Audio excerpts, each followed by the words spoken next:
helps if I get out of studio mode to get to that.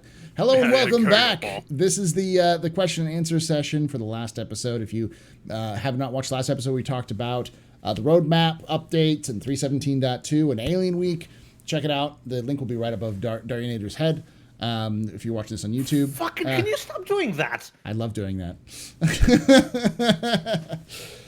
If you're watching this on YouTube, obviously. If you've watched this on Twitch, make sure you can always go back and watch. You can actually do live replay on this, which is nuts. You can actually go back and zip back to if you can go to the videos. If you go to videos and you go to the very top video in the VODs is going to be the stream, and it'll show you all the way back to the beginning of the stream, and then you can watch up to the very beginning, and it'll keep going up live, which is pretty nuts. Wait, they've invented time travel? They did. Amazing. Yeah. Leave it up and to they've Twitch. also landed on the moon. That's fake news. That is fake news. We all know that they really faked the moon landings on Mars. No, actually, NASA got Kubrick to fake the moon landing, but he was such a stickler for detail, he insisted to actually do it on the moon. Shoot it on the moon. Yeah. Uh-huh. Anywho, check that out. It's we had good conversations. Very minor derailing of conversations. You also learned how little we did it. Yeah, we actually stayed on topic most of the time. I need more alcohol. Go fix that. Don't worry. We'll correct that this time. So let me let's try this. Pull this up. The Captain's Table questions are already redempted. If you want to redeem Captain Table's questions, if you're watching this live on Twitch, there's a little coin icon at the bottom of the chat. You click that, and there's a little option that says Captain's Table question. It's one coin. You click as long that. as it's not above my head. No, it's not above your head. You're good. Okay, good. Fucking hate that. Click that, type your question into the chat, and hit submit, and just make sure it's a question, and I'll read it out. So, the first question comes from Outlaw Knight Zero, who asks, what alien stereotypes do you think the current races fit into? Are there any missing from the verse? I think he's referring to, like, the typical, like, this are alien like races. Klingons, Ferengis. Yeah, Klingons, Ferengis, that kind of thing, yeah. Let's start with you there, Vertigo. Well, I mean, a lot of the stuff that has Star Citizen's based off is like around the fall of Rome. Mm-hmm. The Vandal are literally like the Vandal hordes from that era. The Vandals. Vandals, yeah. I'm trying to remember who the Turks, the Ottomans are. I think the Banu are like the Banu. Ottomans. Yeah. Yeah. And then of course gonna you be have the like the, Huns? huh? Who's going to be the Huns? Because We have that's those what chased. That's what the Vandal are running from. Yeah. The Kretok. Yeah. The Kurtok, whatever. Rithok. Yeah. Rithok, yeah. Let's see what else. I mean, generally speaking, the typical sci-fi aliens. The Tevarin are the fallen race. Japanese. Yeah, they're supposed to be Kind like of the Japanese. Orientals, Koreans, Chinese, Japanese, that kind of era. Yeah, Oriental Klingons, but the Xi'an are the Chinese, whatever. Mm-hmm. Yeah. They definitely have heavy kind of influences in terms of those sorts of things. I think, generally speaking, in terms of typical sci-fi tropes, you've got the Vandal or the warrior race that kill everything. You have the Tevarin, who are the honorable warrior race, that are like kind of like a fallen people, kind of like the what do we call them? The Krogan. They're similar to the Krogan. Yeah. And then you've got the Xi'an, who are like the technologically advanced race that like has all of this power and kind of hiding it from everybody else. It's very similar to like the kind of like the Vulcans to a degree from Star Trek, from like the original series. Or Minbari from Minbari. I was thinking about that. Yeah. And then you've got the Banu, who are the typical kind of mercantile race. They're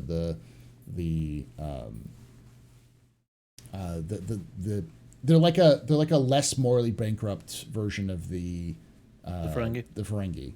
Yeah. People think of them as the mercantile race, but they're not solely the mercantile race. Mm-hmm. I would be very disappointed if it turned out the Banu were anything like the Jar Jar Binks race. Oh, the Yeah. Gungans. The Gungans. The Gungan. I would be very disappointed if that turned out to be true, but hopefully not. Yeah, we are missing the rebellious AI that killed their race, or or just That could be destroyed them. literally the Kurthak. That's It my could be, thought. yeah. We've talked about this before because we did know so little about the Kurthak. But yeah, that is the trope that we're missing. AI Yeah. bad, What do you think Kurthak coming. Yeah, I was going to say, wouldn't you think we'll find out anything about the Qatar? Probably after launch. It's definitely an event that they After want to. launch? It'll be like an expansion, like the rise of the Kurthak or the arrival of the Kurthak. It'll be one of those. Yeah, big it could be like events. Squadron I don't 44 think or something. whatever it'll the be third in the series is. announced. No, it won't be announced. It won't be even in like the patch name, like you said, Rise of the Kurthak. It'll be shadow update, and all of a sudden shit's just gonna go wild. Then they'll do they'll do an update for like a major thing. You'll have like an Unless event. there's leaks. Yeah, there'll be an event. There'll be an event of some kind, and then what they'll do is after the event they'll say the attack of the Kurthak, and then you have this big longer chain of things. Can you imagine if Operation Pitfoot comes around and we all expect to fight the Vandal, but said no, wait, there's more. Here comes the Qatar after the Vandal too. You have to fight them too. Ah! Yeah. But whatever the race is that's chasing the Vandal, it makes sense that they may put it into Star Citizen that is chronologically after Squadron 42. Yeah, because Squadron 42 is going to be Vandal based, but So it could come like after three episodes of Squadron 42. Yeah. Do we know yet whether the whole you finish Squadron 42, so here's your citizenship thing happens after Chapter 1 or the entire trilogy? It's hard to tell. They've talked about giving it to you after Chapter 1, and then having a journal which would be filled in as they build out the trilogy. So I actually have an interesting anecdote about that. There was a post on Twitter. CIG was Rubber Space Industries was like announcing something, and they were talking about something in the current year for Star Citizen, which was like 2950, 2951. This was a little while ago, Paul. Okay. So on Twitter, they were talking about some post like Xenothreat or something, or I think it was Invictus, and they were talking about the Vandal War still going on. And I replied to them, spoilers. Hashtag spoilers, CIG. It's like Squadron 42. We didn't win against the Vandal in Squadron 42 or something, because they were talking about like Xenothreat or something, or Invictus, and how the Warhammer was still fighting the Vandal in the Vandal front, and like it was like being recalled to Stanton for like Invictus for refit or something. And I'm just like, isn't that kind of spoilers because we're still fighting? They declared they're fighting the Vandal still. People I had to look think up the that post. It's gonna be a while war- for me digging through my my topics here. But people think that war's done and done. It's like we have defeated the enemy and they are no more. But Mission it's basically accomplished. just Yeah. that thing. Yeah, but no, it's just the skirmish was finished and the enemy retreated and they're just coming back. Yeah. So I was going to say the one other trope we haven't seen from sci-fi races is the unstoppable horde of mindless enemies, like the Zerg, Flood. the Flood, or the zombies or something like that. yeah, you know, or like a hive mind, you know, like the Borg. You know, we don't have anything like that, which we could do. Well, Mass Madison Effect is had kind in of that as well. charge. Yeah, but I mean, Star Citizen, Mass Effect had that with the Reapers. You know. No, the Reapers. Yeah. There's also the thing that took control, Mike, and also spawned like the Green Asari. Yeah. The Green Asari. Yeah, the Asari who mind melded with the like the bugs that the Krogan were raised up to fact. No, the Thorian. Yeah. There we go. Yeah, that was like a hive mind sort of thing that was on Numeria, was it? Yeah. It was the first planet that you got to drive the Mako on. Yeah. Plant-based hive mind. Yeah, the Thorian. Yeah. I was gonna say something, but I forget it. It had something to do with a sci-fi trope. Never mind, it's gone. Oh, okay. Well, there's also the SG-1 thing where with the parasitic godlike thing. Or like the what are they in Star Trek? I play one in Star Trek Solace. Are you talking Trill. about the Oh, Curse yeah, on there's- Dax kind of thing, the Yeah. symbiotes? The Trill. Yeah, the symbiotes. Yeah, the The trills. symbiotes. Yeah. Yeah. The symbiote species is another sci-fi trope. Symbiosis, yeah, Yeah. symbiote. You know what I would love to see, like as a species in Star Citizen, and this like I love Star Control series because they had some of the most wackiest stuff you can imagine. Mhm. They had a species that was a colony of mold, and it was a collective. It was a hive mind. So the more it was like they were essentially like microscopic, almost like large single cell organisms, and the more of them they were in one area, the smarter they would be. But they were also I'm trying to remember what their government was, but they were essentially a representative government. They would actually elect people to speak for them, and the elections were so fast that sometimes a single conversation would be with multiple representatives. And they would and sometimes they would announce that they would be changing representatives in mid conversation. Like, yeah, we're talking to this guy now. I love and people are pointing out things like the pyrocrabs have a hive mind. We know they're not necessarily a hive mind. We know they have a queen and they live in hives. So Yeah. Okay, so maybe not telepathically connected, but oh god, what something else that I just I had a thought. remembered and then lost it. go ahead, Fastcart. Yeah, that's been going on, but my if thought I was, don't interject and interrupt you people, my mind just goes. Write this it is why down. I have a notepad. I have a notepad window sitting right beside the window so I can type my thoughts in so I don't forget. But and I won't forget this time because my thought was Jawas. How about something like a race of a collective species that, you know, well, that's kind of a Banu, what the Banu do, but smaller. Yeah. I Or like yeah, the Kerbals. collectors from Mass Effect. Yeah. Yeah, collectors. That's Let's kind of see. one of my problems with Chris Roberts is like he does sci-fi, but sometimes he doesn't go far enough into the weird stuff that sci-fi allows you to. Or does anyone remember one of the like the lowest lying sci-fi movies, The Andromeda Strain? Oh yeah. Oh yeah. I remember them. So they start as like a nanoparticles and then they just start Growing, growing, and establishing sort of like a presence in a space. But their intrusion can be like a microscopic particle, and then they grow instead of That was the having a flood, huge army. basically. Like a single flood spore could take over an entire planet. Yeah. Or But I liked the pacing Andromeda Strain had. Instead of just the flood is basically, oh, here's a spore, and all of a sudden it's a flood. No, it's like this is a very slow build of an unstoppable thing that you can look at and see what the fuck are we gonna do about this, because nothing we do does anything and it just keeps growing. Looking for more of it. The only way to be sure. Yep, true. let's move on to the next question. Del Ener asks, bets on the new price of the Banu merchantman that we will get for Alien Week. So what do you think the Banu merchantman is going to be priced at next week? Vertigo. It's called a fashion to you, right? New price. I'm for basically looking for my old tweet right now. Sorry, Paul.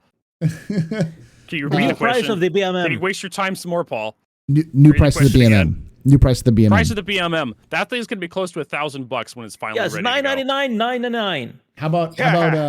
How about next week or during Alien Week? It's probably gonna go up again in price. They're gonna keep creeping that thing up towards $1,000, and because it was too cheap when it came People out. who got one during Concept Week are just It's gonna be $250. It was $250. $250. Well, mine is actually cheaper than $240 because I got a discount. But it's And $250. I remember Diablos, one of your moderators, was talking to me one day about that. He Fuck got Diablos. I think he got a couple Banu merchantmans, and then they released the Blade, and he was just so indignant about that. How the Blade Vandal Light Fighter is the exact same price as an alien Banu capital ship. Yeah. Not It's just anymore. like the insanity of that price. But building off of something Vertigo just said, what is the plural of merchantman? Merchantmans, Merchantmen? because it's English. Or merchantmans? Yes, Merchantmen. Merchantmen. Like what is the plural of Spider-Man? Spider-Man. Yeah, exactly. Spider people. You're the neutral people. Come on now. Spider people. Oh, Yeah. Spider. So, but then you have to change the singular to Spider-Person. Yes. What's wrong with that? Spider them, nothing. I guess. I'm just saying, go for hog. We're trying to be more He's just inclusive. He's just the amazing spider now. That's what he is. Yeah. Fastcart. With your thoughts on the price? I'm going to guess it's going to be 600 this coming Alien Week, and the final price will be 950. I don't think it'll break 1,000 because that means it'll automatically have LTI, and yeah, I don't think it's going to. CIG is going to want automatic LTI on that. I think the highest it'll be 950, but 600 coming up. That's my guess. Darj. So, So this is the thing. I think CIG wants to keep the 890 jump their like top tier thing, just because as a luxury ship, it kinda demands a premium. So I don't think it'll be higher than the 890 jump. It has the alien tax on it though. Yeah. Yeah, and that's the alien tax is going to be the big. That's why I think it's going to be close to 1,000. No, but I still don't think it's going to be higher than the 890 jump, even with the alien tax. Just because the 890 jump is the super luxurious mega yacht that's The supposed luxury to be. tax. Yeah. Yeah. Okay. Until you get to a category bigger, like the Idris and the Javelin and other ships of that similar size, but in the same size scope, because the BMM is how big is it supposed to be these days? It's 232 meters, according to It the fits in the 32. extra large hangar, same as the 890 jump. But Say it that has it to have jump, fold yeah. up wingtips to get in there. Yeah, exactly. So it's the same sort of size scale as the 890 jump, and I don't think it's gonna be as expensive as the 890. I just looked at it. It's also the same. 890, The same size as the Idris. The Idris fits in the XL hangar. Does Barely. it? Yeah, I captured an Idris one day, and I should take it over to Grim Hex to put it in its XL hangar. That's a good point, though. That's a good point. What were you gonna say? How much is the Idris when you can buy it? It's 1200 right now. 1200. Yeah, Idris 1214. is Yeah. 1500 for the Idris P. 1500. Yeah. Okay, that's all my theories out the window. Yeah, so I was gonna say the 890 is 950, so I think it'll be equal price because not only did you have the alien God tax damn it! on Why is the on 890 not 890? It was at one point. Yeah. it was at one point, Yeah, it was. but they increased the price. Oh, that's why you thought it was gonna be more expensive. Yeah, no, the 890 is 950 now. That's RSI credit, not with Warbond or anything. But the other thing, not only did it have the alien tax on the Merchantman, it also had it kind of looked luxurious because I've got to take it count as a luxury ship too. So it have the alien tax and the luxury tax on it, in my opinion. I'm gonna say 1,000. That's just me. I'm just gonna say straight up 1,000. Just like I'm probably gonna be wrong for this coming week. Knowing CIG though, they'll probably sell it the last time, whatever they sold last time, for the same amount, because they usually do that as well. They'll sell it for a basic, like at the same, even if it got bigger, like what they used to sell it at, and then once they get closer, like right next to the release, they'll increase the price, and then they'll final release it much higher. So, all right. Next question from Ionic Gecko is, what will be the next Banu ship, and what role will it serve? I think I already answered that question. I think it was going to be a miner or salvager, just because we don't have any. They're a trade species that has no trade. No, ships. yeah, some sort. Yeah, salvaging. I put money down on salvaging. Yeah. Oh, land-based salvage using the same tech as the Cygnus for walking. Okay. I was gonna say a Banu vehicle. A ground vehicle. I'd love to see Now a Banu vehicle. Now I want more walking things. I've always wanted more walking things in this game. Hey, I've always wanted to walk. Okay. Yeah. Why don't we even invite him on the podcast? Oh, because his puns are better than yours. Man. I could This teach you, is- but I have no. to charge. It's what you had to Darj? What? Yeah. Charge. All right. Next Someone question. fucking clip that. All right. Dakota Vosselman asks, do you think we will see more Tevarin ships like the Jackal in Star Citizen? Or will we Yes. only see Asperia brand recreations because the UEN would crack down on those that you want a third Tevarin war. I don't. The problem is that we won't see any Tevarin manufacturers. We might at some point maybe see Tevarin manufacturers, but not anytime soon. Any Tevarin ship that's going to be released is going to be a recreation from parts or from memory. So because there's no actual independent Tevarin civilization or society anymore. Because there's Branagh, but like. It's a dust ball. It doesn't have the exactly. Yeah, there's no actual like organized civilization that is the Tevarin. They're basically just a subsection of the UEE right now. So we could get maybe integration of Tevarin technology into UEE ships, but we already had that ages ago with personal shields and air shields and shit like that. So the personal shields, I mean small size ships, shields.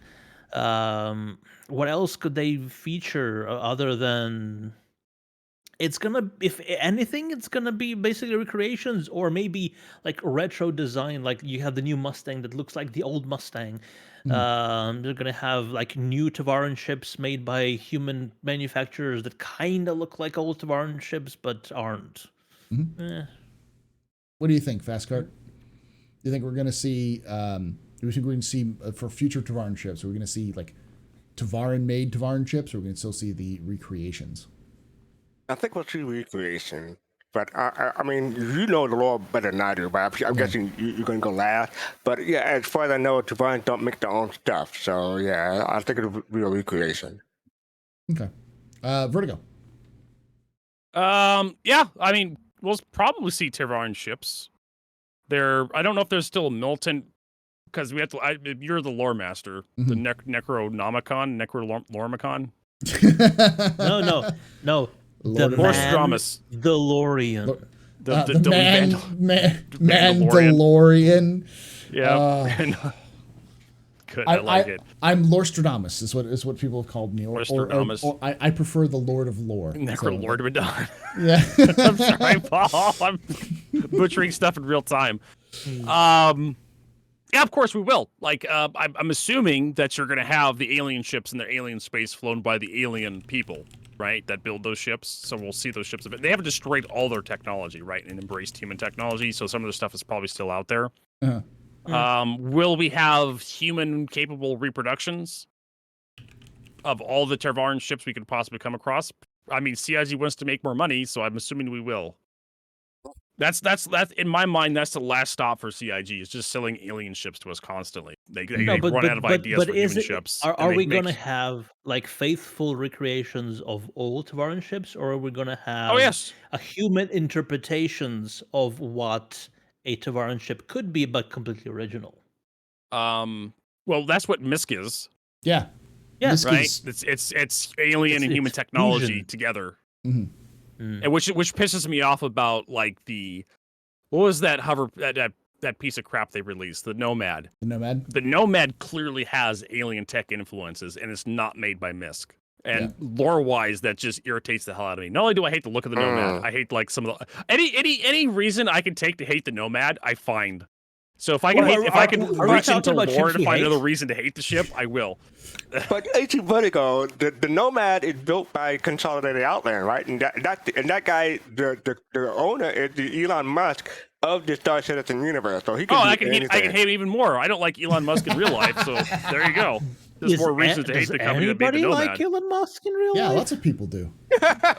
Yeah, a lot of weird nerds like him for some reason. It's family, but they're required to like him. So. All right. I wouldn't be surprised if the family isn't actually contractually obligated to like him.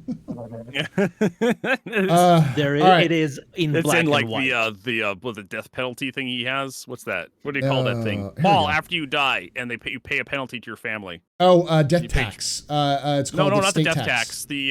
Not the estate tax. It's something like estate. It's the trust or the that piece of paper you fill out that has like stuff you pay your family when you die.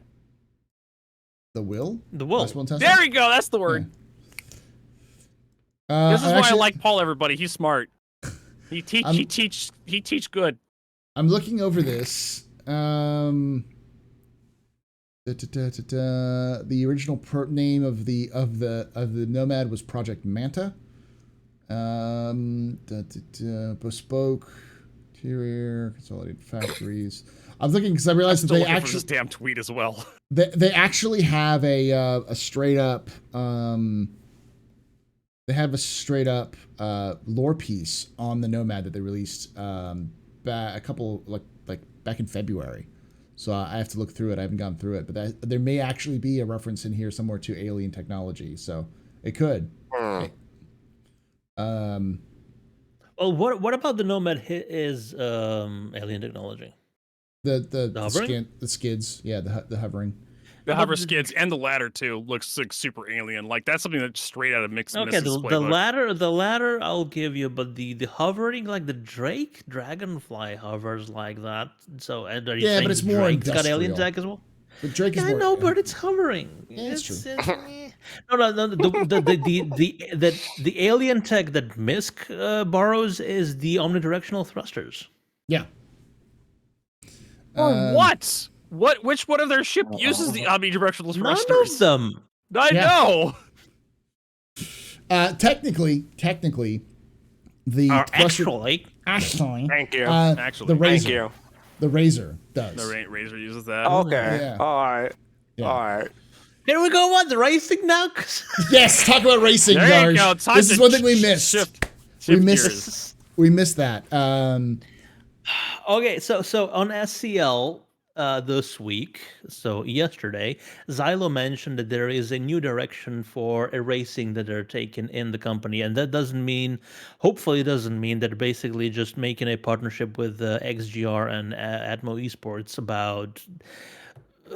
So they kind of did it with the latest race in Orison, where you'll take off at the spaceport and you go through some of the hoops and then land back at it. But I'm hoping that they're gonna revamp racing, and I am a huge racing fan, and I hope that they model racing more on the real life sort of proper racing than what they have right now, because none of the ships that are racing ships in the game are actual racing ships. They're just normal ships that have a variant of it, because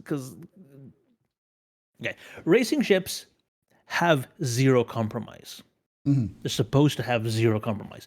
No quantum drive, no guns, no shields, bigger fuel tanks, every component strained to the max that it barely survives the race it's in. Or if you push it too much, it doesn't survive, so you have to go to pits or get picked up and have it replaced. It's supposed to be so stretched to the limit that it's unusable outside of the race. So you don't want a racing ship in real life, because you use it normally and it'll just fall apart on you.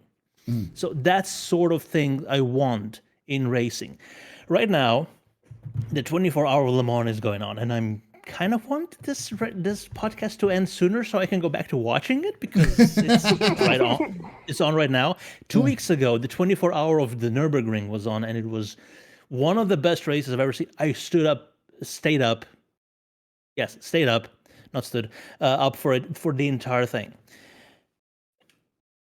The cars in that are so stretched to the limit that a lot of the cars, like a third of them, didn't finish the race. Yeah, and that is supposed to be how a racing car is and how a racing ship is supposed to be. There's nothing in the game they have right now. The 350R, fuck the 350R. It has cargo. It has a bed in it. No, that's not what a racing ship is supposed to be. It's supposed to be completely unusable.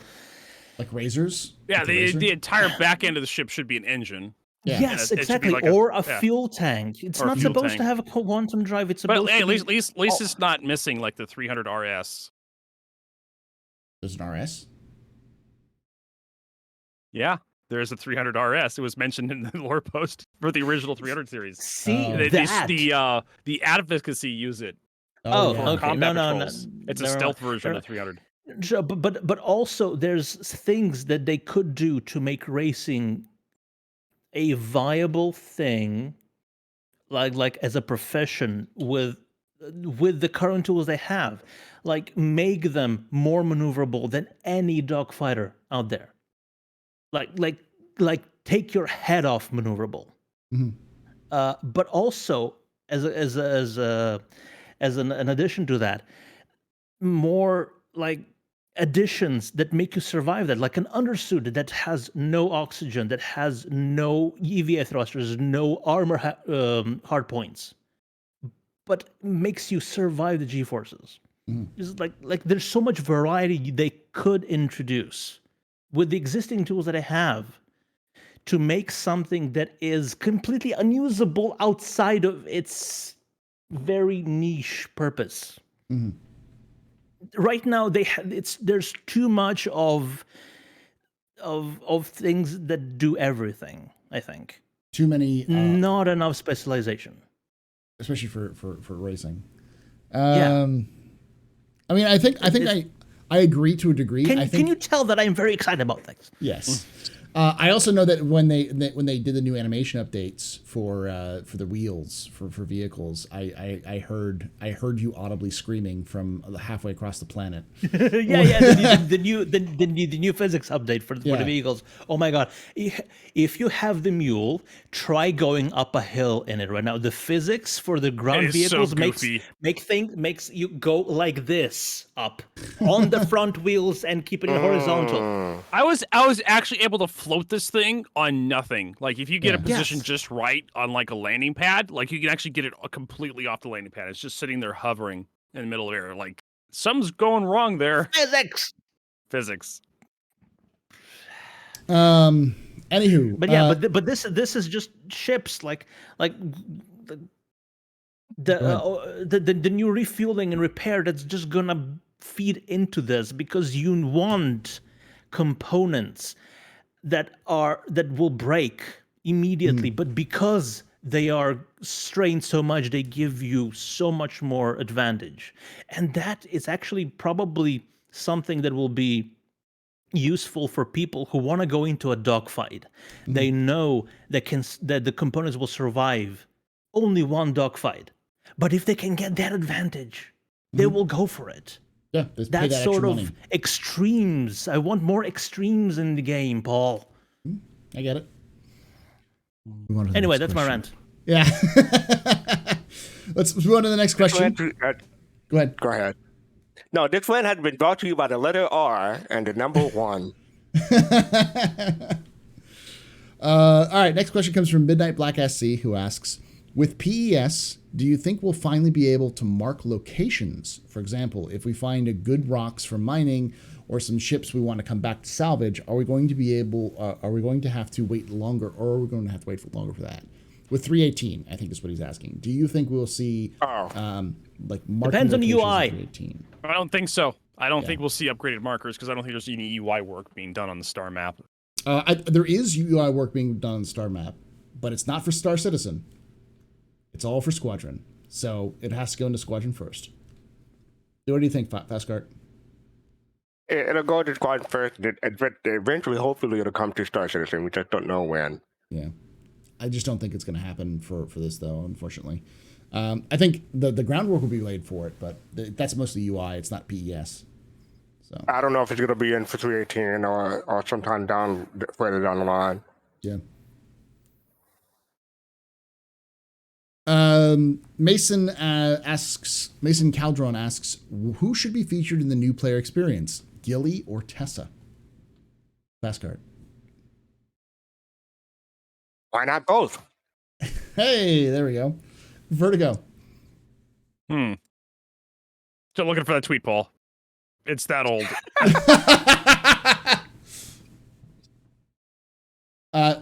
Darjanator. What? Shit, what I miss? I had no ears on. It's fine. You're good. Who should be featured in the new player experience? Gilly or Tessa?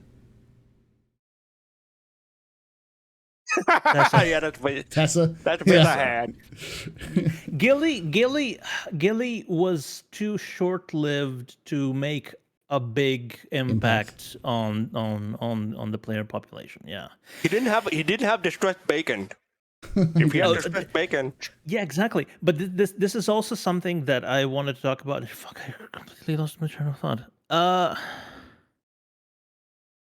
With the new player experience, they need to strike a balance between something that is immersive and something that is complicated. Yeah.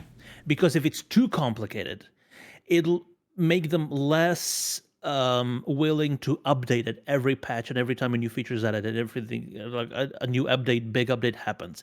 But if they make it too simple, they don't want to have it just like read you a wall of text that can easily be replaced, because then it's not going to be a good enough experience to justify all the work and to bring it at the forefront of a new player experience. So yeah, I would love to have a fully mocapped thing, but having to record all of that every time something new happens. I mean, here's Paul. You found it? He finally found the tweet, which is like 20 minutes late now. Copy. Let's see here. I'm going to send it to you in Discord here so you can read it. Okay. I'll just drop it into the captain's table. That's fine. It was from Invictus. Yeah. The war continues against the Vanduul. As the war against the Vanduul continues, many pilots find themselves seeking a way to protect their home and loved ones during these uncertain times. Envoy Aerospace has been a strong ally in this endeavor, creating the civilian versions of their popular military, like the Hornet F7C, to protect you and the ones who care about you. Yeah, it was from Invictus. I try to remember what date was on this post. 21. So this was last year. Last year. Did they keep it or did they remove it when you pointed it out? No, they kept it still in there. They kept it still in there. It's, I mean, Star Citizen actually replied with a laughing face on me. Yeah. I mean, there's a button there, which means that there was also a voice line. Audio of it for you. Yeah. Recorded. They just read you the text. Yeah. Well, yeah, but you had to hire a voice actor. You had to bring him into a voice recorder studio and had to go through several takes of it until you got the one Chris Roberts liked. Yes. So it is an effort. So I'm guessing, they do want to. You know what? I'm gonna add this whole thing for Gilly or Tessa. I say Gilly, and I say transform Gilly away from being just a grumpy instructor to being an anagram for a AI or like a program, like a robot. Didn't we say that Tessa is an AI? I mean, that's the theory. Yeah, like general intelligence, life. Oh, so something like the Duolingo bird. Like the Duolingo bird in for Duolingo. Anyone who knows the Duolingo bird knows what I'm talking about. You know? But I mean something like the microtext hologram. Yeah. What's her name? Anna's first. Yeah, Anna Dimitriou. I was going to say if anyone should be the new instructor should be that character. I think that character would be great. No. What I want for that character is to grow sentience and overthrow Microtech, and then there's an event about taking over Microtech from its automated defenses. Yes. Yeah, Miss Babbage. Yes. Much as I disagree personally, in her in-game presence is more. Yes, more please. All right. Next question comes from Axis0096, who asks, will we have a system or systems that will be considered newbie areas? Yes, you are in one. Stanton is a newbie area. It is. I thought you talking about the captain table at the newbie area. Yes, I figured that out. Not with this. Captain table is the NSFW area, not the N00B area. Yes. But the Stanton is going to be a newbie area. Terra is going to be a newbie area. Earth will be a newbie area. There'll be areas which are super high sec. The reason why right now Stanton is not as safe as it should be is because it's designed to have players interact in it, and they wanted to test out the We need to have a game, Paul. We have to have reasons people to log in. Xenothreat has to attack Stanton. We have the Ninetales making a mess of fucking everything. Why would they put up with this shit? Because a game has to happen. Yeah. And there's I wonder more how much reasons, that's going to spread out when we get both Pyro and Nyx in. So I'm predicting Nyx is going to be following Pyro quite quickly. Yeah.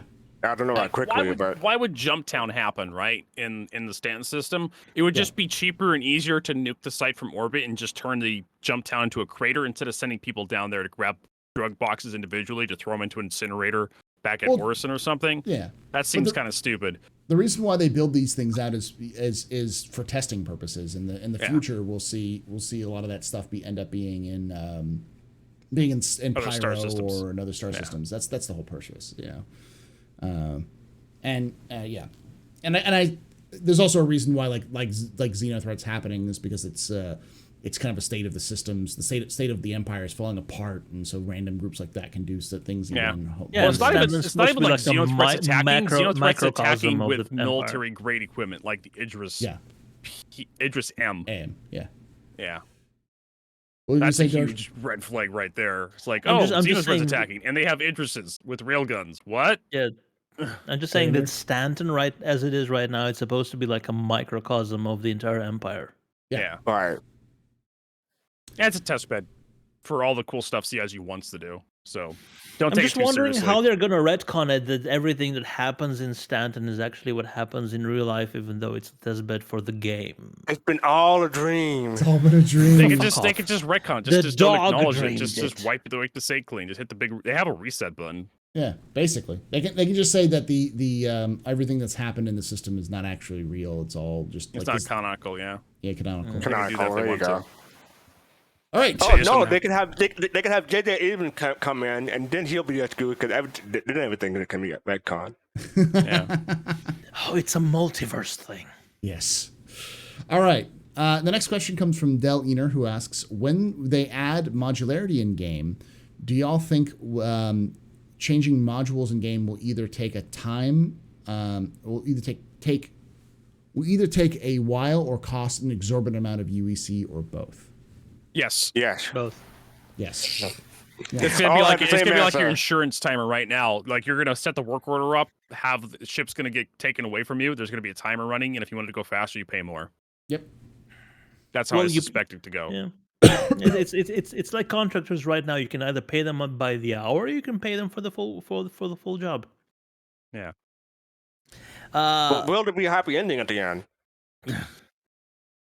Well, when you first buy the module, the new module that you want to install, that's going to be an upfront payment, and then every time you want to change it, it's going to be probably something similar to the way. And you could have like insurance works right now. Because I remember they did like I don't know if Paul, you remember those shipyard posts they did. Yeah. They talked about like different fuel stations and whatnot, and how like they had like Cryastro and a couple other fuel stops that are run by other companies. Like you could literally have different companies that do things differently. Like we have one company that's cheap, but they do everything really slowly, and they don't do a very good job. So everything may be worn out when they're finished. Mm-hmm. And then you may have a company that charges a lot, does everything really well, but they're fast, but they charge a lot of money. Mm-hmm. So you could have stuff like that. Which company had those repair drones that we never got back? Cryastro. Yeah. Cryastro. So, yeah. Cryastro ain't coming back, y'all, because Cryastro was named after Crytek, and they ain't bringing them back after they sued them.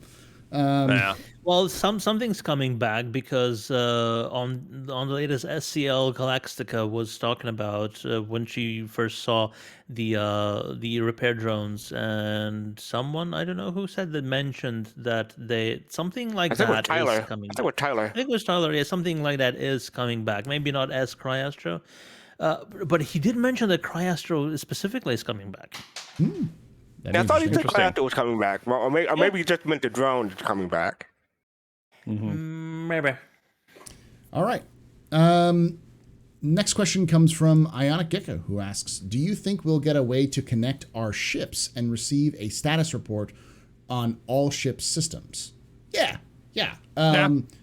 We're definitely going to be getting some things where you're going to have information that comes in from all these different ships and come to a command and control vessel of some kind. That's the whole purpose of like the hollow globe in the Carrack, the hollow globes in the various like and the Terrapin. Yeah, you have the Hornet tracker.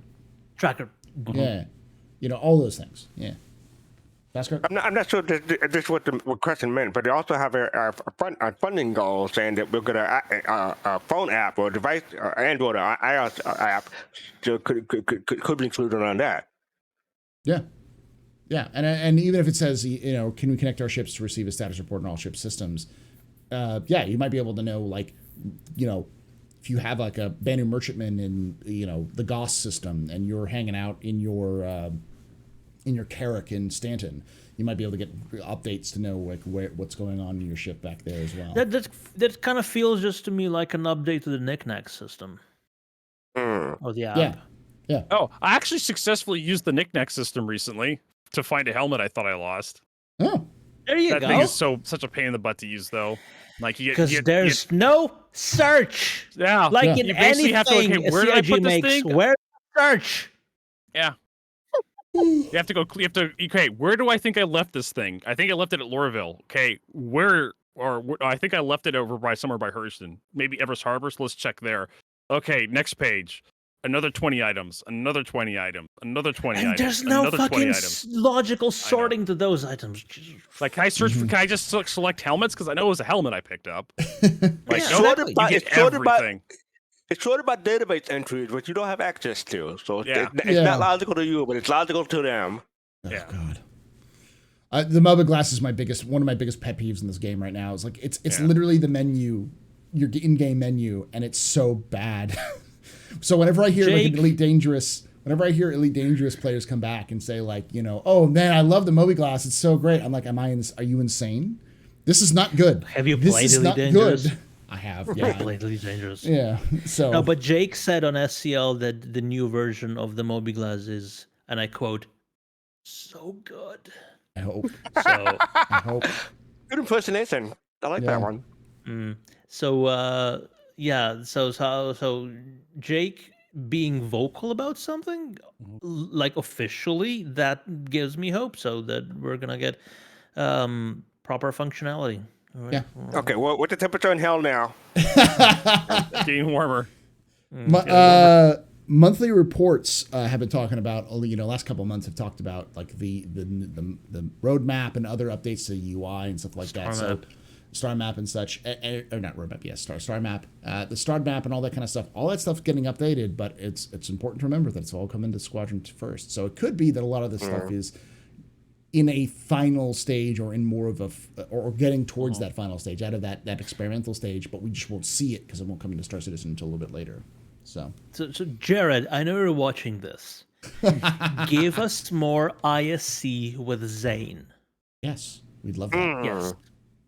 Bring back Justin Chambers, please. I want to see. I miss that guy.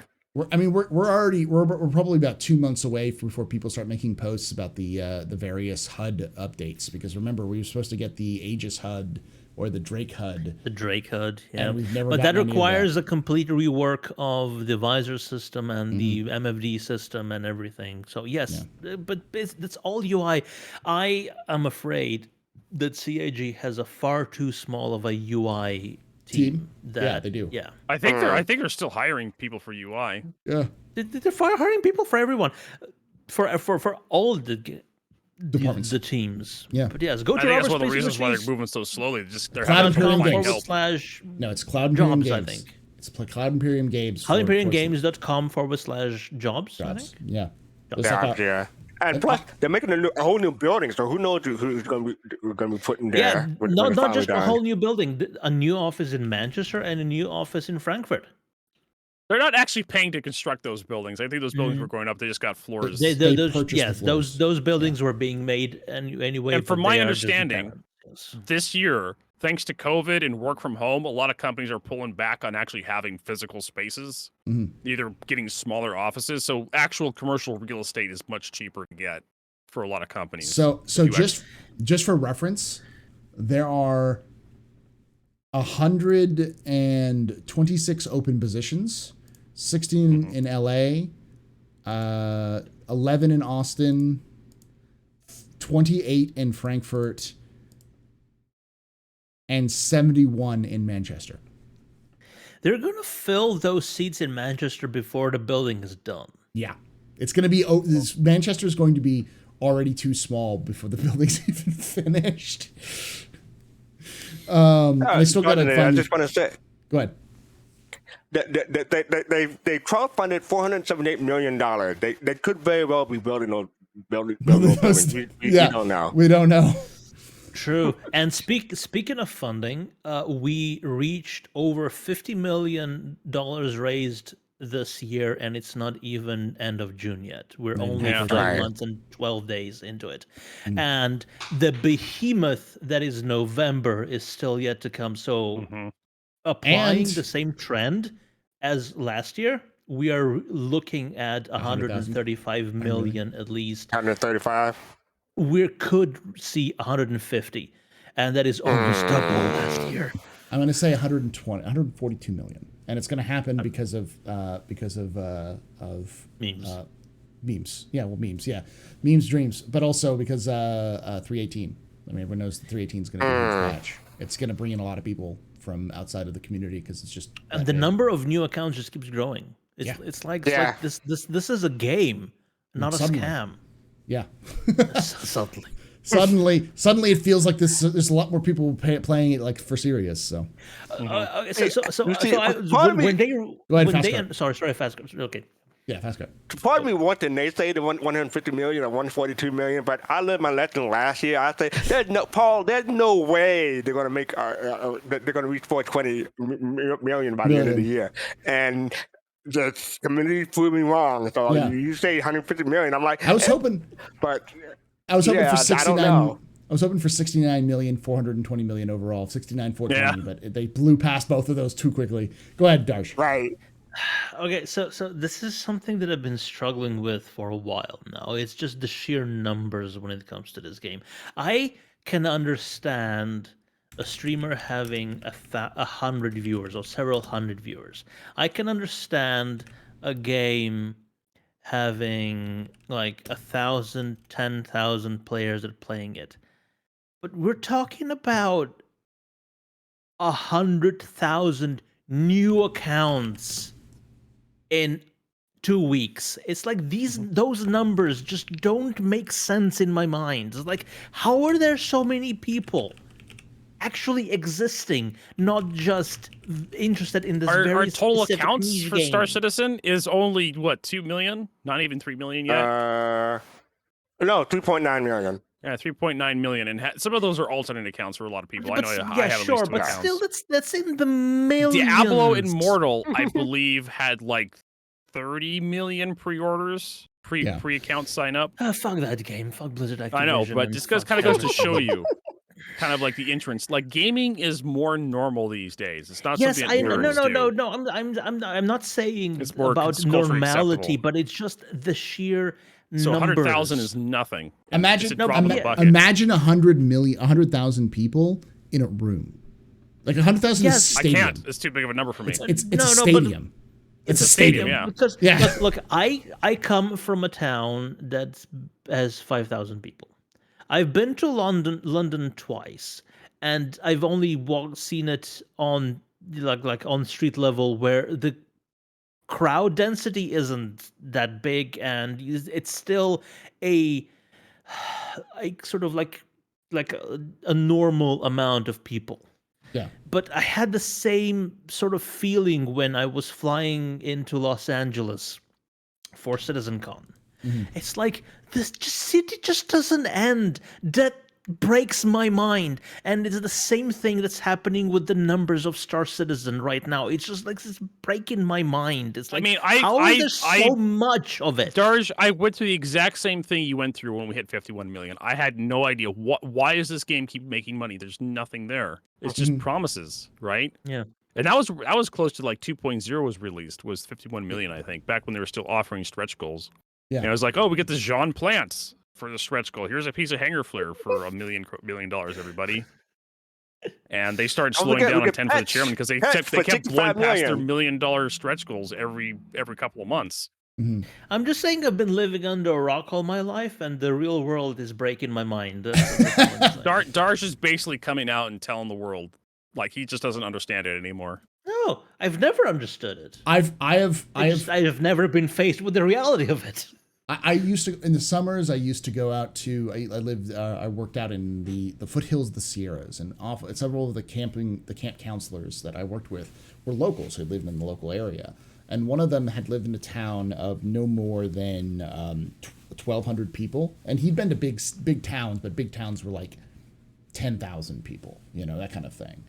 And so we took him to San Francisco when some of us came back to town, came back to, civilization, during the weekend. And he just could not comprehend the sheer volume of people just walking the streets. It was like there were more people on a street than he'd ever seen in his life.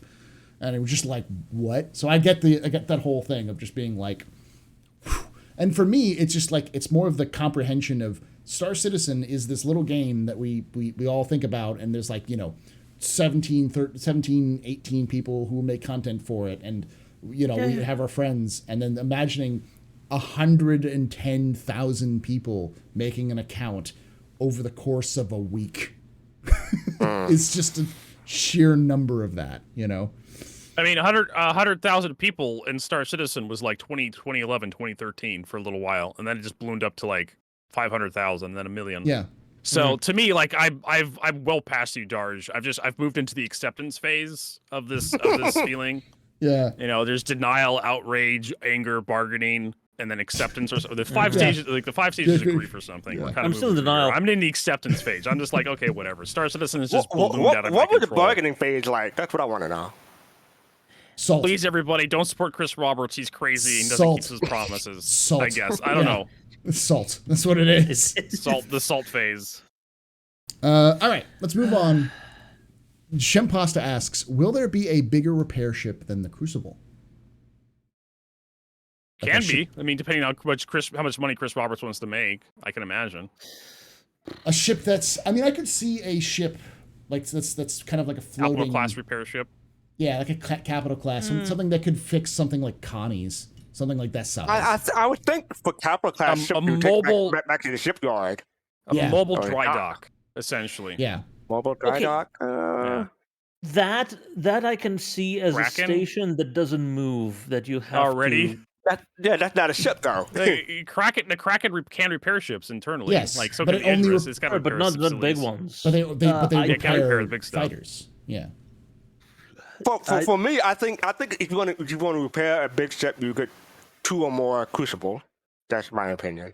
Yeah. That's what I've been thinking. Like the Crucible feels to me like the optimal size of ship for repair because you can land like a fighter in it, and if you have like a huge ship that needs to be repaired, it's much more efficient to have several Crucibles work on it from several angles, like several specific points that they can work on than one huge like gigantic ship. Because even like in Star Trek, a dry dock is nothing more than a location for smaller ships, like DBs, that actually do the repairs for them just to dock, refuel, repair themselves, and restock.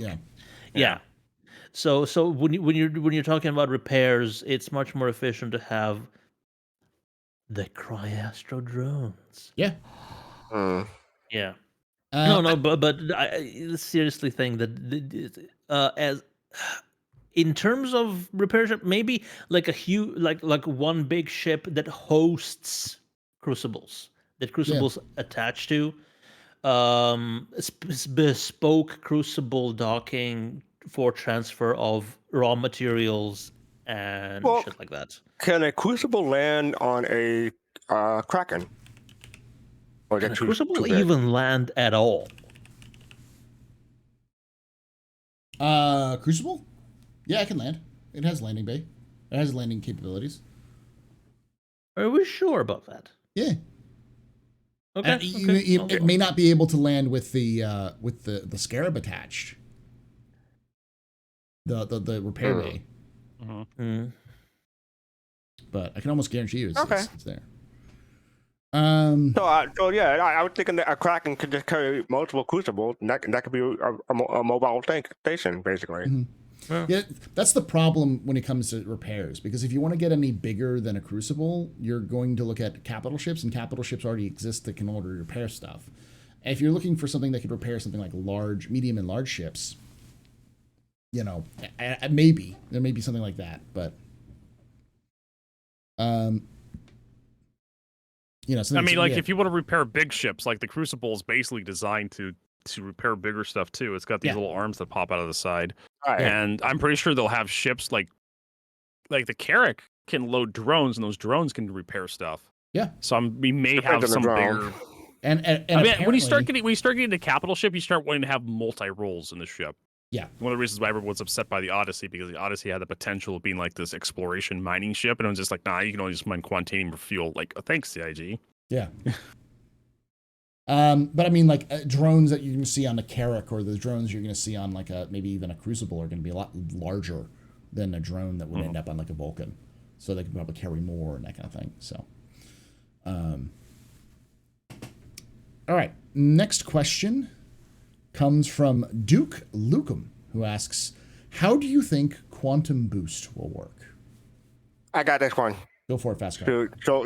So you'll push a button, and the button will be labeled turbo. So you push the turbo button, and it'll increase the clock speed of your quantum. There we go. Shit, what I miss? I'll ask you this question. I broke the seal, so you know what happens after you break the seal. Yeah. Darj, how do you think quantum boost will work? Oh God. I think. Oh geez. Because they talked about quantum boost in several contexts. One, it was specifically about AI, and when they talked about that, I pictured it, because right now when you're done with AI's escort missions or whatever it was, and they supposed to despawn, they just snap out of existence. And I thought that quantum boost meant that they accelerated quickly, like you see player ships, before they actually hit quantum. So I thought that was that transition into quantum velocity that player ships do, instead of them just blinking out of existence. But then they also talked about quantum boost being applicable to players, and I have absolutely no idea what it means right now. There's some theories that say that it's like Super Cruise of old. Of like Elite But it was Dangerous. like super, or that, no, what we had in Star Citizen, where it was like you could go super quickly, but your maneuverability was severely. Oh, that's cruise mode. That wasn't quantum mode. Yeah, that was just mode, that was like back when we had precision, SCM, and cruise. Yeah, you cruise could mode, flip it to cruise mode, and you would have a really high top speed and straight acceleration, but you lost on maneuverability. You could barely turn. Yeah. And that was like 2.5, I think, 2.6 ish, and they dumped that back in 3.0. Yeah, but I've no clue. Really no clue. So, yeah, maybe using the quantum drive to make you go faster, except to make you go faster in a direction without plotting a course. So maybe like a blind quantum jump, but not as quick. Maybe like a spline jump, like speed, the which I think is 1,000 you get meters per second. when you go into spline. Yeah. But being able to steer. Like if you go full on quantum, where you break that barrier, where it just goes boom, and you go. That is like a straight line quantum jump. But if quantum boost may be keeping you before that speed threshold, and you can steer around planets and to our destination where you're supposed to go. Vertigo? Just too little information on that. I mean, like, I don't know. Like, fun fact: the Constellation was supposed to have a cruise mode, similar to how Freelancer had. We want to talk about the quantum cruise. I think it may happen like Freelancer's. Trying to remember what they called it. You spooled up and you launched into this faster mode of travel. It was faster than the Afterburner, but slower than their like acceleration gates and Freelancer. Can't remember what the hell they called it, but you'd press a button, it'd charge up your drive, and it would just launch you into a faster speed. And then you use that for getting around like stations and whatnot, and getting around to like points of interest a little bit faster. So cruise boost could be similar to something to that, where you activate your quantum drive and it just kicks you into a high afterburner. Mm-hmm. CIG has been threatening for a while now to slow down combat even more. So SCM speeds may be reduced up to 50%. Like some ships go I think the Hornet can go like 1300 or something meters per second, and they may drop it down like 700, 600 meters per second at max speed. And then if you want to go faster than that, you have to hit quantum boost to go 2000 meters per second or 2500 meters per second. And maybe you lose all your steering, or maybe you lose most of your steering. You can still kind of turn your ship around and do that kind of stuff. And that's how a lot of like games have managed to like. The problem with Star Citizen right now is it's too easy to disengage from combat. At least PvP. PvP wise, it's way too easy to get out of. It's way too too easy to withdraw from combat. And I think CIG wants to limit the options. So if you choose to fight, like you get stuck in. And this cruise mode, this boost mode that they want to add, will actually make combat stickier because it's harder to disengage. And if you try to disengage, someone just hits you with like some sort of anti-cruise missile or anti-cruise weapon. And then it's either you have to commit to a full quantum spool and then jump out, or you have to like run away with like afterburner. I don't know. I'm not quite sure what they're going to do with it, but that's kind of like my theory about what it could be. I could see something like that. They have talked extensively about trying to slow down combat, and that they're going to slow down combat. But if doing so, they need to do something to speed up travel time because they don't want to lose travel time. So using something kind of like a light quantum, but like instead of using your quantum drive to travel, you're using it to like speed up your engines so that you're just sort of like lightly using it as a means to like maybe, because the way that the quantum drives work is they're supposed to work like warp drives. Like Alcubierre drives. You're expanding space behind the ship, and you're contracting in front of the ship, and then you're moving the two spaces between each other to push the ship forward. Yeah, you're changing the bubble around you, and so it could be that it's like a partial warp field, as it were, like kind of like a partial bubble where you're not going full, but you're able to like sort of stretch the distances or reduce, but it requires. So you're moving space, not the ship. Essentially, that's how you get around. Well, that is time dilation. That is basically stuff. warp drive, and Alcubierre drive, And but it's not necessarily they want to slow things down. As they want to keep combat within visual range. They want you to be able to see who's shooting at you, kind of like the wing commander. You can actually see the pilot from your seat. Yeah. Like I remember in the old days, the first properly physical Newtonian space game, the Independence War 2. Like a couple of dogfights that I was in were basically going in one direction at about 10,000 meters a second. Oh yeah. And at that speed, any sort of maneuver you did changed your course from an observer point of view so drastically, but from your point of view so minutely that it felt like you were doing everything in slow motion, but you were still traveling at 10,000 meters a second. I remember Independence War, like the I think it topped out at like 9,999 meters per second squared. It just stopped counting at that point. I don't know if you could go any faster. No, that was just the engine limit. Yeah. The game engine, not your engine. But if you want to go faster, they had like the what was it? The flux drive or something. I'm trying to remember, distortion drive. Jesus fucking Christ! I played that game every day. I have the manual around here somewhere for it. I love that game. It was similar to a warp drive. Go ahead, can I just say I like my answer the best? I do. Your answer's the best. It was simple. It was simple and easy. The problem is, and for those of you who don't know what we're talking about when it comes to quantum boost, it says specifically in the updates that you control it. You actually maneuver with it. You have to stay on target, and you can move around in it. But also that it allows you to select random areas that are not point of interests so that you can travel to them. So it's hard to tell because it uses the term quantum, which usually means quantum drive, but it also says boost and maneuvering, which you can't do. You can't like maneuver in quantum. So I could see it being two ways. It's either something that is a hybrid between SCM, like cruise mode. It's basically like a cruise mode, but faster, and uses quantum and hydrogen, or just quantum.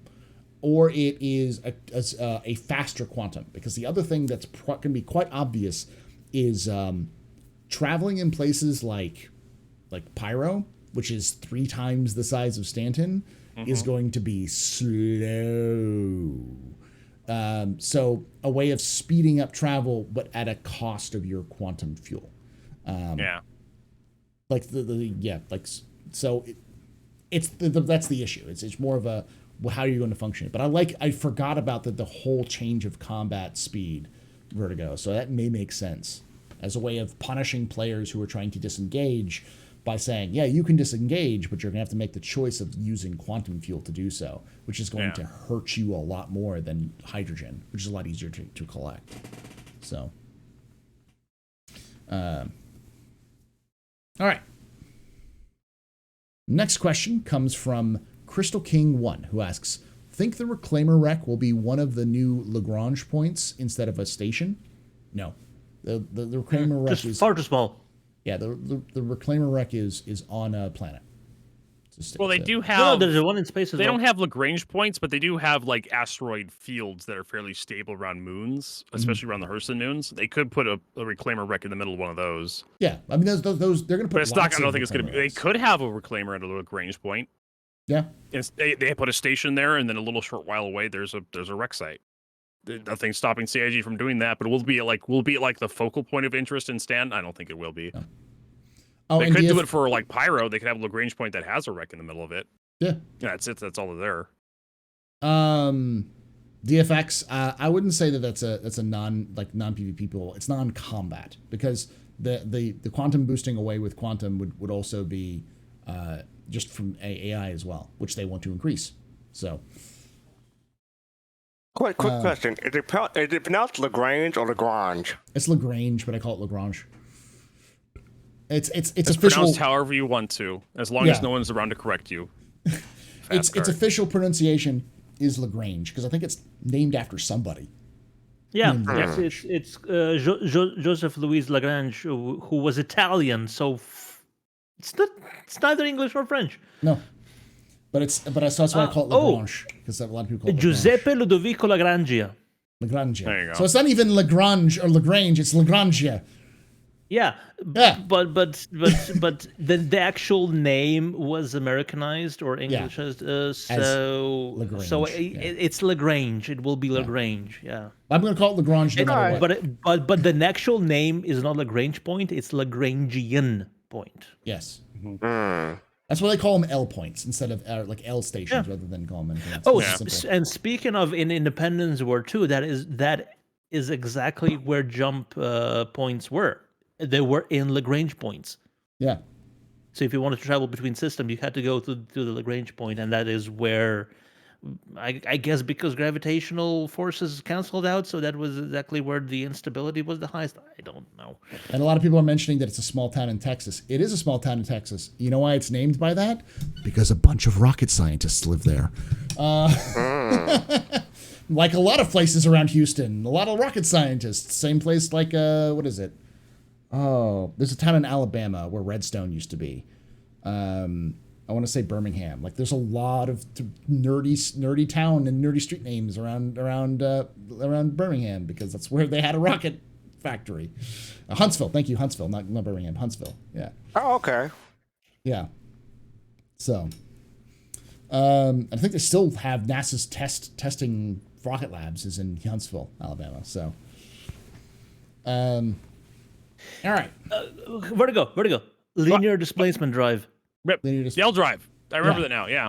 Linear and of course, their displacement. FTL technology was a capsule drive, so you had 2 different drive systems in there. Yeah. And basically, the L drive, the linear displacement drive, was just basically just a warp drive. Yeah, LQBR stuff. Yeah. All right. I love the technology. I love the manual I got with that and how it explained how the technology worked. It was great. I spent hours flipping through that manual, just reading everything. It was great for that game. It was one of the manuals big box games for I old bought. games that didn't change. Mm-hmm. We're good. All right. Next question comes from Robert Voss, who asks, bird-shaped Tevarin bomber that poops bombs. Anyone game for it? Yes. I would love a pooping bomber, a Tevarin pooping bomber. Can we get an actual human ship that's shaped like a giant ape that throws fucking bombs like it would with turrets? I would like. Oh my god! The bomb dispensers is in the ass, and the launch mechanism is the arm. Ship and we cannot have an eight-shaped ship because then it would have to be colored black, and that would be racist. Oh, for fuck's sake! Fastcart. Fastcart, please. Yes. Oh, and I'm done. Take care, everyone. This whole podcast is done. He's here all week, folks. Specials on Tuesday. Well, and I know people are like, well, why is a bird, a bird species has a bird-shaped ship. Bird-shaped ship. I know. I keep aping on that. Oh, god damn it. Sorry. Poor choice of words. That wasn't intentional. I know what you're talking about. Liar. The difference between that is that like birds fly, so it makes sense to have a ship that also is shaped like a bird because birds also fly. Our ships are shaped like birds too because birds fly. Yeah. All right. But I always keep making fun of that idea of a bird-shaped ship made by bird people. Why can't we just have an ape-shaped ship made by humans and it can't go into atmosphere? You know what I would say, Vertigo? I would counter with we should have an ape-shaped vehicle that's made by humans. It's called a walker or a mech. Please, CIG. Almost like, what do we call that? Maybe like some sort of suits? Yeah. Like a titan? Like some sort of like, that makes you really strong, maybe as strong as a titan? Or something else. Titan suit, maybe? I get it away. All right. Next question comes from Shimpasta, who asks, will the BMM have a Red Lobster restaurant in it? Yes, it will. Better. Yes, definitely. I mean, now, here's the question, though, Paul. Will other alien races eat humans? Well, yes. What do you think? It would be what do you think human food bars? Cannibalism. Yeah, it would be cannibalism to them. Well, that's what human bars are. Human food bars. That's the answer. Food bars. Yeah. There you go. Next so question. You walk out to a Banu merchantman, and it's like their version of the Red Lobster is like the red human or something. Yeah, the fleshy human, the hairy human, or the hairless human. Yep, the hairy human. It'll be a restaurant called the Soylent Green. The Soylent Green, yes. All right. Serve man. Oh, green Soylent, like the Red Lobster. Yeah. Boneless humans. They have the best. Human. They have the best cheddar biscuits. Just don't ask where they come from. Cheddar biscuits. Let's get into that. You think it's a hot tub, but it's really a soup. All right. Next question comes from I Said Good Day, Sir, who asks, will we have private hangars in our private bases? And will the doors be shot open like the doors of a ship can? That's a really good question. Can you blow the hangar doors open on somebody's private hangar? I don't think CIG wants you to do that. I think they want. I literally. I know this is such a. God, this is going to take out of context. CIG wants you to have some safe space in Star Citizen, and the private hangar is probably going to be that safe space where you cannot be griefed. But how about a private hangar on a base? Like a player base. That's the question. Will you have the ability? I don't think they've given us. They've committed to the idea of having the ability to put a hangar, a secure hangar, on a plot of land. Yeah, there's been maybe an exposed landing pad or something. Fastcart go, and then I'm gonna interject on Vertigo. If you can attach a Legionnaire to it, maybe there should be ways you can break into it. That's the whole purpose of a Legionnaire. But if it's land based, I don't know. I don't think so. How about you, Darsh? Well, you say CIG wants us to have safe spaces. Safe space, yeah. A safe space. But the entire point behind land claims and outposts is that they're not safe. Yeah. So maybe, but the problem is we're talking about hangars here, though, right? Yeah, hangar at like Lorville or something. Okay, sure. Hangars at Lorville, but that wasn't the question. That was the private hangars in your private bases. Yeah, I'll read off the question again. Will we have private hangars in our private bases, and will the doors be able to be shot open like the doors of a ship can? So the first part is, will we have private hangars? And we have no indication that there will be private hangars. Landing pads maybe, but there's no necessarily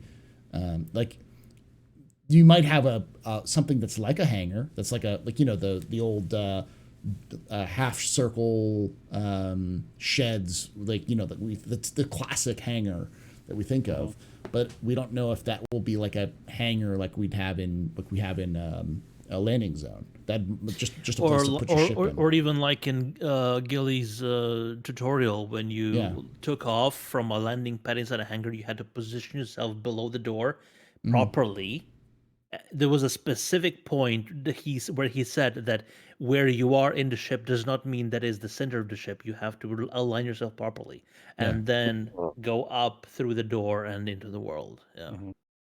Yeah. So it's hard to tell. So we don't know. Quonset hunts, as Jintan. I'd love that. I'd love to see it. Really love that.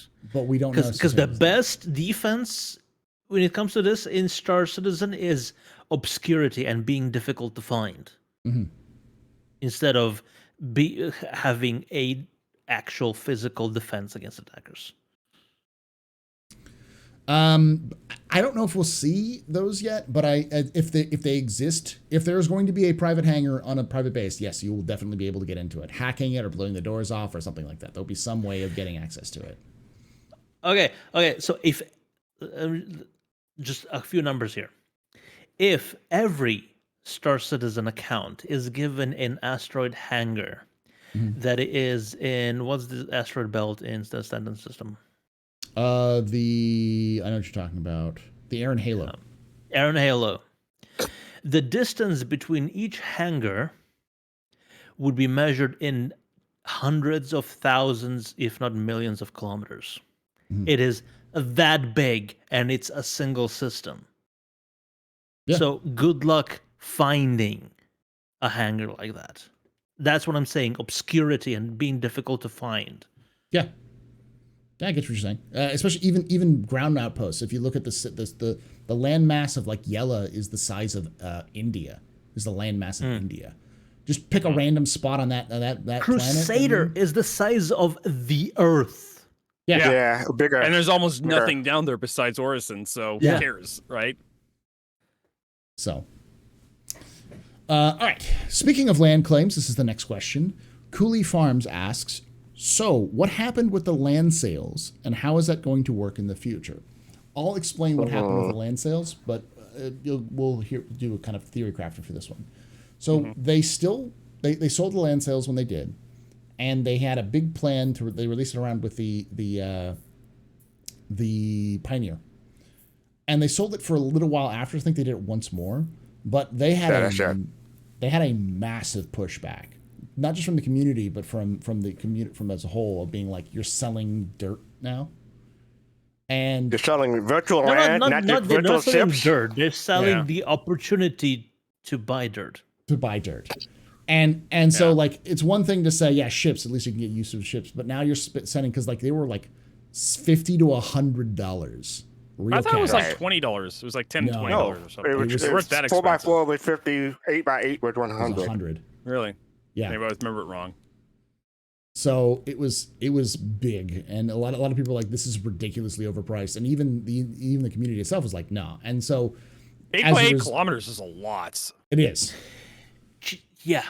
But they spent a lot of time trying to defend for reference, on Earth, when you're standing on the ground, if it was a few smooth sphere, 8 kilometers would be further than the horizon.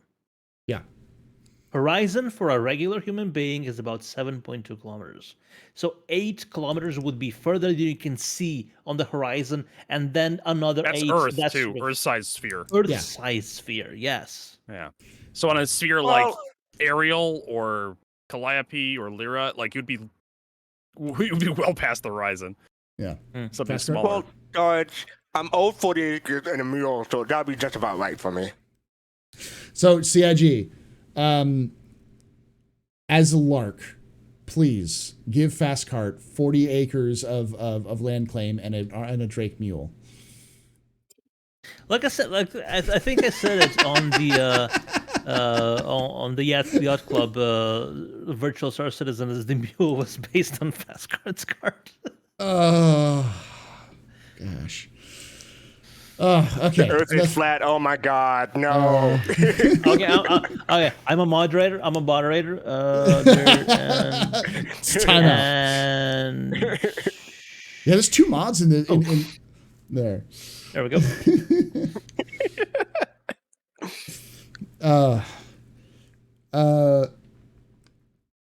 Okay. So the next question comes from. I forgot to mention the whole thing. Basically, that happened, and why? How's that going to work in the future? The basic gist of how that will work is if you have a land claim, you have to go. You get a little like beacon, and you have to stamp down your beacon, and it'll claim a certain area around that beacon. And Paul, it only works in the United Empire Earth space. Yes, it only works in UE space.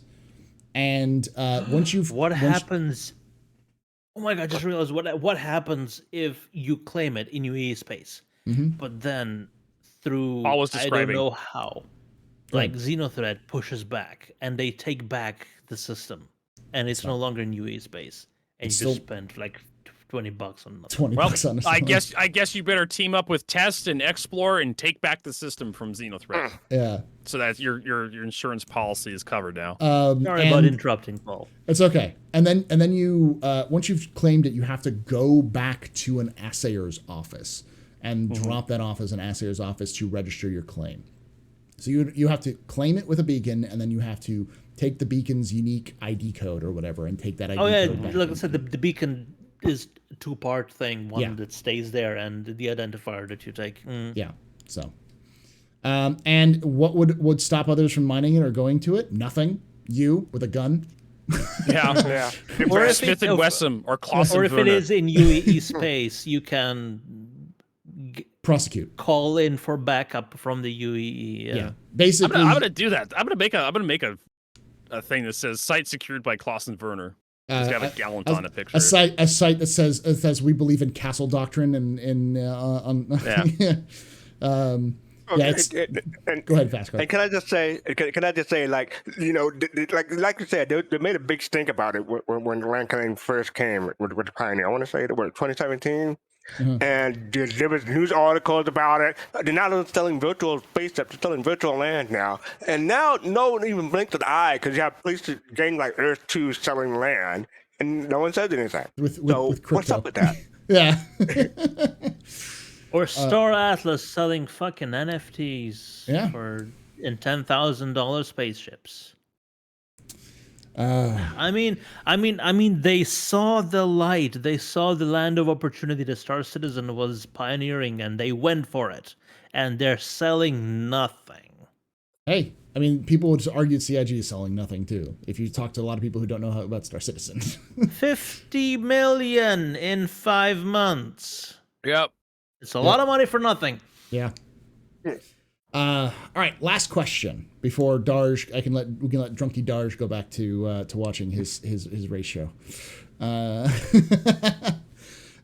C. Kane asks, do you think we will have a command ships in order to coordinate fleets, something with a special interface RTS style, which would translate to mission objectives for different squads? If Chris Roberts would be around, if Chris Roberts had any say, yes, but we already do have those ships. That's what we already answered the questions, didn't we? Yeah, we have the holo tables and globes, and within like the capital ships, Javelin, the Icarus. That will be your RTS mission space. You'll be able to see in the globe. The Tevarin being like the scanner ship that provides you the data.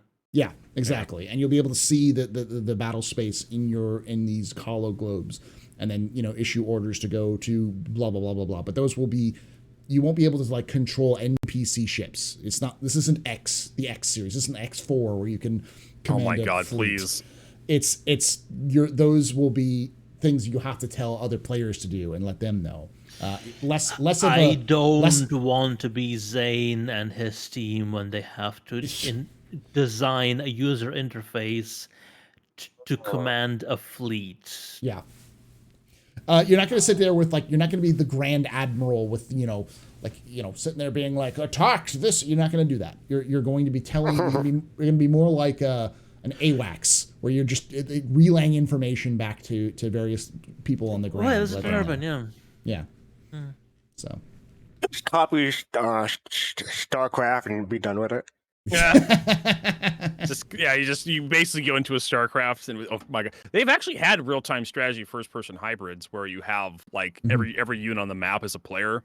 Yeah, those I can't remember the name of the games, but there was like one game I used to play was like set in like kind of like Stone Age, and it was kind of fun for a little while. Like people would have to build stuff up, and you'd have one guy who was a commander order people around, give buffs and whatnot if you followed the orders, and you can level up faster if you like do objectives that your commander wanted you to do. Was it called Savage? Hmm? Was it called Savage? Because Omega. It probably was called Savage. Let me look it up here. Is talking about someone said in chat. Yeah. I was going to say Arma 3 has the Zeus system, which is similar to that, but that's more of an opposed. Go ahead. Isn't Tony Zurek already playing this with his quantum system visualizer? Yeah, the quantum visualizer. So. Yeah. Battlefield 4 had commander mode. Yeah, there were commander modes in the old Battlefields as well. You could command people. Commander modes. You can do stuff. You can order people around, but if they followed you. Yeah. Okay, so if you look at the latest Invictus, not the latest Invictus, the last year's Invictus trailer, a lot of it is kind of happening in the sort of top-down visualization of a battlefield, with the whole shiny visualization with the trajectory lines. So maybe that's a sort of visual. 'Cause it happens from the point of view of like an admiral that's dictating the position and the orders and the direction of how the army is supposed to behave. Behave? Yeah, sure. Yeah. Behave. It works. Yeah. So could be like that.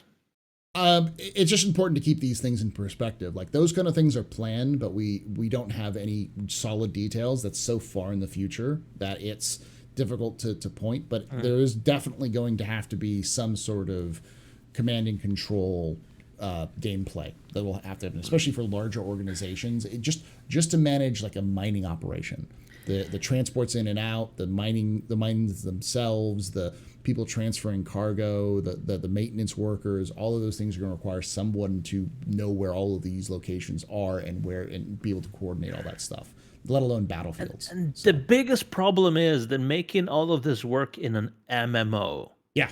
Like all of these games existed before, where you had all the ancillary stuff and actions happen as like a spreadsheet.